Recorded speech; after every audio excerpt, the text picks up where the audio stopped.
is a 1959 Austin 7. You heard me right, 1959. The very first Mini was born in August of 1959. This one was assembled in 1959 and rolled off the assembly line January 13th, 1960. It belongs to my really good friend, Eric Newland. I built the car for him. We actually did a trade. He traded me my honeymoon vacation with my darling wife, Deb. We went to Turtle Island, Fiji, where he had been filming some commercials for the island for their resort. So that was a really special time for me and my wife, and thanks to Eric and his family, Eric and Heather, they actually were able to give their vacation time to us, and I built him this car for that. So anyway, Turtle Island, Fiji was amazing, but not as amazing as this car. So they would not let Eric in the 1959 club because this rolled off the assembly line January 13th, 1960. That's okay though, because the cars are identical. This car was still built in 59, only rolled off the assembly line in 60. But come on over here and I'll show you some of the features of this car and what makes it so unique and so revolutionary. I mean, this is the DNA for all, well, most modern cars: front-wheel drive, transverse engine, CV joints, pop-out safety glass, seat belts, the list goes on. But this car right here, what makes a 59/60 unique? Well, come around here and I'm going to show you. This is tartan red with a red interior. It's red on red on red. But you'll see that the seat brackets here are very unique for the 59, 60, and 61, I believe, only. Only those 3 years had these type of seat brackets. These are really rare. This is a really old car and really cool. So come on around here and I'm going to show you some more. If you look here, we've got one tiny little hole in the roof gutter. And that tiny little hole indicates a very early Mark I as well. Come on around here and you're going to see that the badging is Austin 7. Austin 7. Now there was the Austin 850, the Austin 7, but before Minis were called Minis, they were called 7s. This has the North American drop bracket for the USA plate. And look at Eric, you sneaker, look at him. 1960 Oregon Pacific Wonderland plate.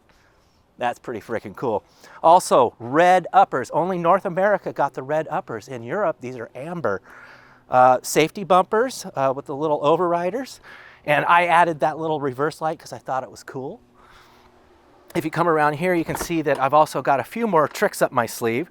The old metal push button window lock sliders. I put the vintage old mirrors through the hole in the slider. No holes in the body again. I didn't want to put them on the fenders or the doors. And then if you look in here, I'll walk around. Look at this. This is an old school push button squirter for the windshield washers. That came out of my personal stash. We put one of our modern heaters in this. Don't kill me, purists, please. With a potentiometer heater switch, so you can adjust the fan speed with this little knob here. Isn't that cool? Also, I tried to keep it discreet. I wanted a water temperature gauge and an oil pressure gauge, and I wanted to sort of match the old 850 speedometer and keep it in the magnolia color, and I put it down under the dash like it was sort of an afterthought, I guess. Classic Patty Hopkirk throttle pedal. But what's the coolest thing about these early cars? This floor button push start. Come on over here and see this thing. So if you put it in neutral, no clutch, you turn the key to the on position and push this button, it fires right up. Now, isn't that cool? A floor button start. I've had a lot of transporters call me over the years and say, how do you start this thing? Push the button on the floor. Listen to this. That's that bad boy air horn. Let's take a look at the motor. Oh, I got to show you one more thing. Look at this door handle on the inside here. We call this the cat turd on a rope. That's how you open the door. So it's just a rope pull door handle. Another thing about these door pockets, a lot of people don't know this. I learned this from Patty Hopkirk. He told me this story. So when Sir Leonard Lord gave the okay to build the Mini, Alec Isogonis was the creator, of course, and they got the okay. BMC said, go ahead and build them under one condition. The door pocket had to be a specific size, and that size was for his gin bottle. His gin had to fit in the door pocket, and if his gin bottle didn't fit in the door pocket, It was a no-go. So thank you, Sir Leonard Lord. Now you can put your gin in your door pocket. All right, come on around here. And let's take a look at this. So I did some sneaky stuff here. This is not an 850. This is actually a 1310cc pre-A+. See how the heater valve's angled? And I did a lot of modern things to this thing. This is a fire-breathing 1310 with Magic Wand, 4-speed, inboard CV joints on a Magic Wand. That's cool. That's not easy to do either. I had to change a lot of things to make that happen. I put a 310 final in it, a cross pin diff, and look at how I kind of made it old school. I painted everything black, including the modern starter, the modern alternator, but it looks old, doesn't it? I even left the voltage regulator in there as a dummy. So it's actually wired, but it's gutted inside so that you can run an alternator. It's also negative ground, not positive ground. And underneath of the car, I've got adjustable tie rods, adjustable lower control arms, adjustable rear camber and toe brackets, and I painted them all black. I tried to hide everything so it looked original and old school 850. This is the fastest Austin 7 out there, right? Anyway, would you like to find out? Shall we go for a ride? Here is a ride along in a 1959/1960 Austin 7 that is not an 850, as you're about to find out. I failed to mention also, but we did do Cooper S disc brakes on it as well. And we've got alloy Cooper wheels on it in the Old English white to match the panel and the Old English bits. But hey, let's see what it drives like, okay? 4-speed Magic Wand with inboard CV joints. Pretty cool.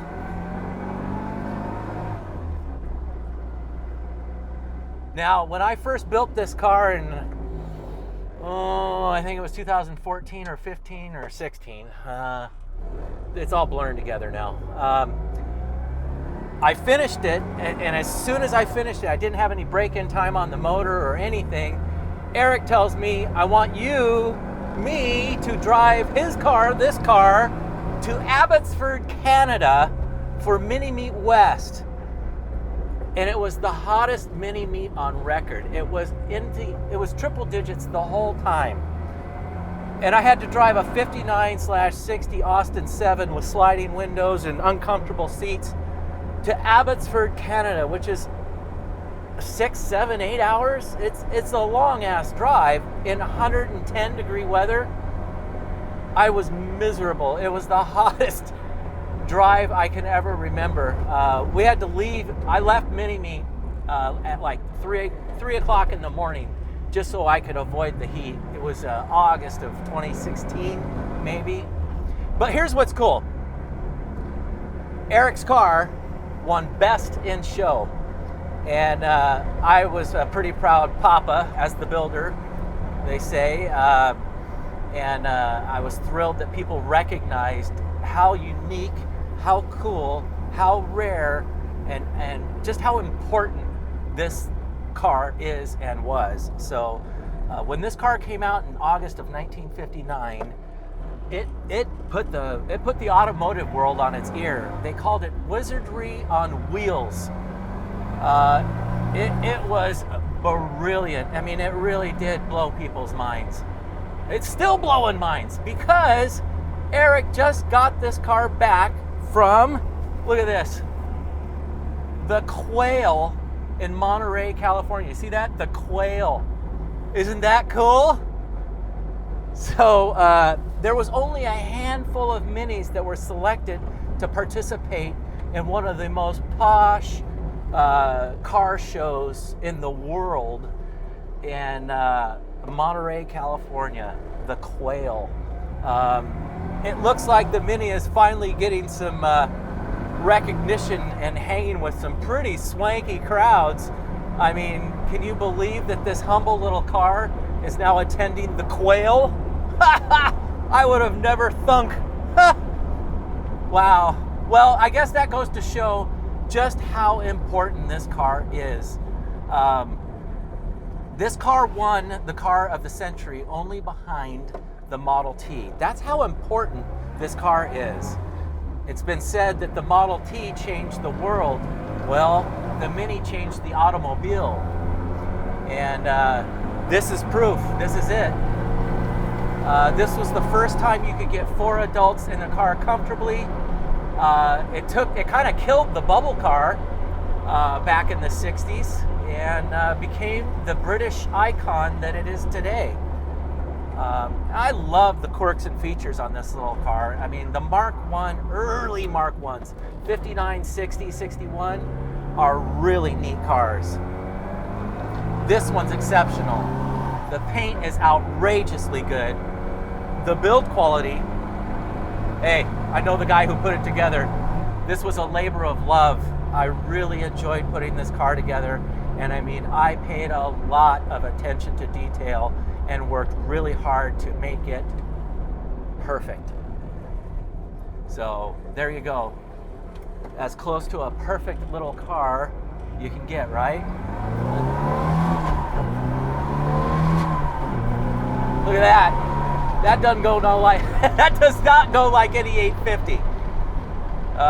It's got a single inch and 3/4 HIF on an alloy manifold. It's got a LCB long center branch exhaust manifold to a classic RC40 exhaust side exit.